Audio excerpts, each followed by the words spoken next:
अवनीश जी, मुझे कोई स्पष्ट बता ही नहीं रहा है कि क्या करना है शत्रु का। कोशिश कर रहा हूं सर।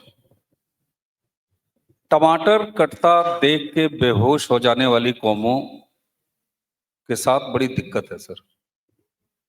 किचन में टमाटर कट रहा है, लाल रंग गिरा, उई खाएंगे, उसका वध होते हुए नहीं देख सकते। मैं देख नहीं सकता, खाएंगे। शत्रु बोध के लिए सर, शत्रु को पहचानने के बाद मुझे लगता है कि अपने आप को उसके नाश के लिए तैयार करना पड़ेगा। वरना बोध करके बीमारी पहचान लिया आपने और अवॉइड कर दिया तो कुछ होगा नहीं, बिल्कुल भी नहीं होगा। तो इसके लिए स्पष्ट होगा, अहिंसा परमो धर्म। बहुत अच्छी बात है, बहुत सुंदर, एक बार और बोलिए, धर्म रक्षा तथैव च। ये मैं 10 बार बोलूंगा। और जब तक हम साफ बिल्कुल, ये डिवाइडर पर खड़ा होना सर, दोनों लेन की गाड़ियों से टक्कर लगेगी। या तो आप इस तरफ हैं या इस तरफ हैं। बीमारी का पता लग गया है तो उसे छोड़िए मत।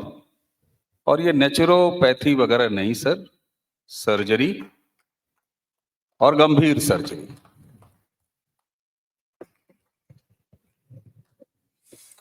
तहसीन जी,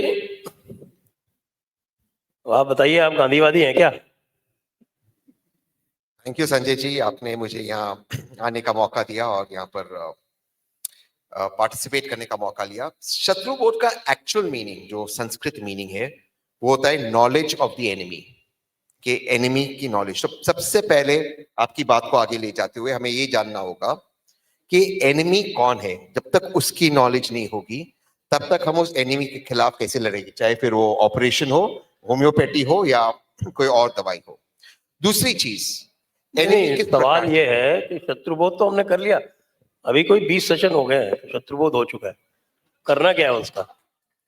देखिए, अगर वेस्टर्न वाला शत्रु हो, जो वेस्टर्न वाला शत्रु हो, तो बोध के साथ जो एक शब्द राइम होता है वो करना चाहिए, पूरी तरह से उसको डिस्ट्रॉय करना चाहिए। प्रॉब्लम हमारे कल्चर के अंदर क्या होता है कि हम फॉरगिव कर देते हैं और वही गलती हम बार बार करते हैं।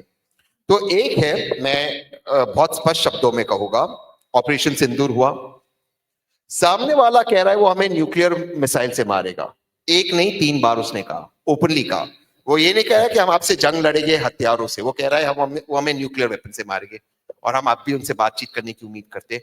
तो दिक्कत है कि जब आपको मौका मिले, अगर आप आपके दुश्मन को समाप्त नहीं करोगे तो गलती आपकी है। मौका मिला उसे खत्म कर दो, नहीं करोगे वो फिर से आएगा और फिर से आप पे हमला करेगा। No if no but. एक मिनट, शत्रु बोध हमने किया, शत्रु शोध किया, लेकिन मैं मानता हूं कि एक शत्रु का नाश करोगे तो दूसरा शत्रु खड़ा होगा।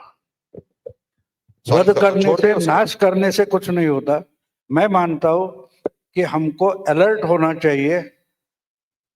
अब हम जब बेसावधान रहते हैं तो मैं मानता हूं कि वो अपने से खुद को शत्रु मानना शुरू करते हो, तो वो रोकना चाहिए कि हमको अलर्ट रहना चाहिए, वही शत्रु नाश होता है।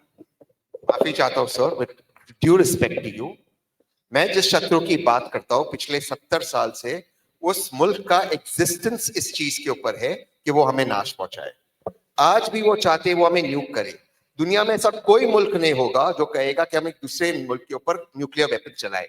जब ऑपरेशन सिंदूर चल रहा था, वो हमारे गुरुद्वारा पे, हमारे माता वैष्णो देवी जी के मंदिर पे वो मिसाइल चला रहे थे। हम उनकी सिविलियन एरियाज को टारगेट नहीं कर रहे थे।